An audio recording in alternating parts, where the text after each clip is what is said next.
Assalamualaikum warahmatullahi wabarakatuh. Alhamdulillahirrabbilalamin. Wassalatu wassalamu ala asyrafil anbiya wal mursalin wa ala alihi wa ashabihi wa man tabi'ahum bi ihsani ila yaumiddin. Puji syukur kita sampaikan kepada kehadirat Allah Subhanahu wa taala yang mana telah memberikan kita nikmat kesehatan, nikmat kesempatan, nikmat Islam serta iman sehingga kita dapat berkumpul di ruang virtual untuk membahas tentang kajian-kajian Islam yang tentunya pasti akan diridhoi Allah Subhanahu wa taala. Tak lupa salawat berangkaikan salam kita hadiahkan kepada baginda sang kekasih Allah, pembawa risalah kebenaran Muhammad sallallahu alaihi wasallam. Allahumma shalli wa sallim wa barik alaihi. Yang mana telah membawa kita seluruh umatnya dari zaman kegelapan hingga zaman yang terang benderang dengan ilmu pengetahuan hari ini. Dan pastinya kita sangat mengharapkan syafaatnya di yaumil akhir kelak. Amin amin ya rabbal alamin.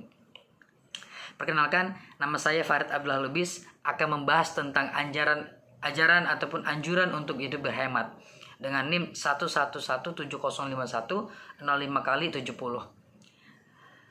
Pertama-tama yang ingin saya sampaikan adalah hari ini Islam itu mengajarkan kita seluruh para pemeluknya untuk hidup tidak berlebih-lebihan dan peduli terhadap sesama. Yang mana artinya adalah hari ini dengan begitu banyaknya harta kita yang kita punya hari ini, mau itu harta benda, harta mungkin makanan, harta waktu, harta kesempatan, yang hari ini harus kita bagikan kepada orang-orang yang membutuhkan.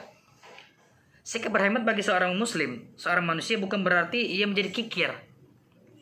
Itu yang harus kita ketahui. Hemat adalah sikap pertengahan antara kikir dengan boros.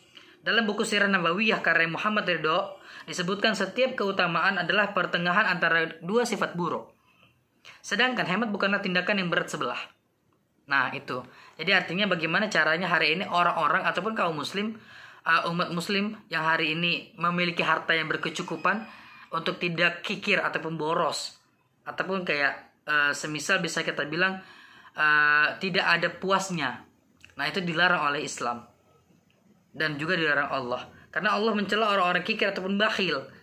Namun demikian Allah juga mencela orang-orang yang boros. Manusia ada kalanya kikir dan ada kalanya boros. Sikap boros misalnya disamakan dengan perumpamaan bahwasanya manusia yang boros itu adalah saudara-saudaranya setan. Allah pernah berfirman dalam Qur'annya, surah Al-Isra ayat 27 kalau nggak salah, yang berbunyi inna mubazzirina kanu ikhwanas sayati. Yang artinya adalah sesungguhnya para orang-orang yang boros itu adalah saudara-saudaranya setan. Hari ini pertanyaan, apakah kita ingin menjadi setan, menjadi saudara-saudara setan? Tentu tidak, gitu kan? Karena ya setan itu membawa keburukan ataupun lebih dikenal dengan sifat buruknya. Nah, hari ini sudah sejauh mana kita bersedekah? Sudah sampai mana kita berhemat? Gitu. Dengan segala banyaknya harta kita, semana sih kita keluarkan untuk berhemat? Mungkin bisa kita bilang 2.000, 5.000 dalam sholat Jumat misalnya, atau pada saat tertentu saja gitu. Nah, sedangkan Allah menganjurkan kita untuk berhemat dalam segala sisi dan dalam setiap waktu. Nah, mengapa sikap hemat ini Allah memerintahkan mengenai sikap berhemat ini Allah memerintahkan kita untuk memperhatikannya seperti dalam hal memberikan nafkah dan yang merupakan jalan dari sebuah kebahagiaan. Dalam Quran surah Al-Isra ayat 29 berbunyi, "Wala taj'al yadaka maghlulatan ila unuki wa wala tabsuha kulla basiti fata'ud maluna mashura." Yang artinya, dan janganlah kamu menjadikan tanganmu terbelenggu pada lehermu, dan jangan pula kamu terlalu mengulurkan tanganmu yang akibatnya kamu menjadi tercela dan menyesal.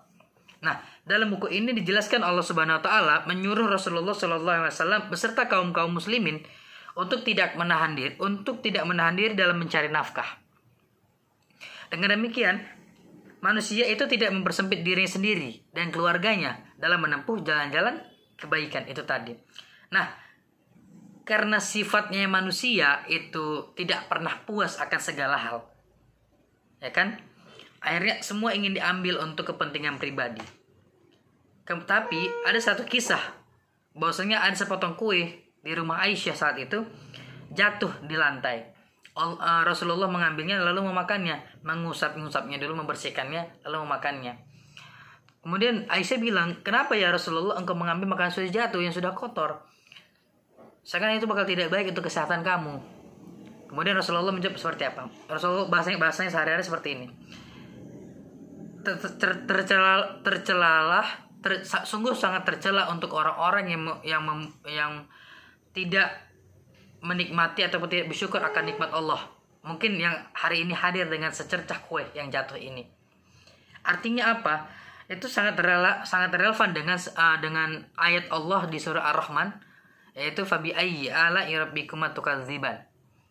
Maka nikmat Tuhan mana lagi yang sangat kita dustakan, yang ingin kita dustakan. Nah, itu artinya adalah bagaimana kita untuk mensyukuri ataupun berhemat ataupun melihat secara luas bahwasanya mana nih orang-orang ataupun tetangga-tetangga kita yang membutuhkan bantuan ulur tangan kita dengan harta yang sangat cukup bagi kita sendiri. Pada akhirnya itu harus kita bagikan kepada orang-orang.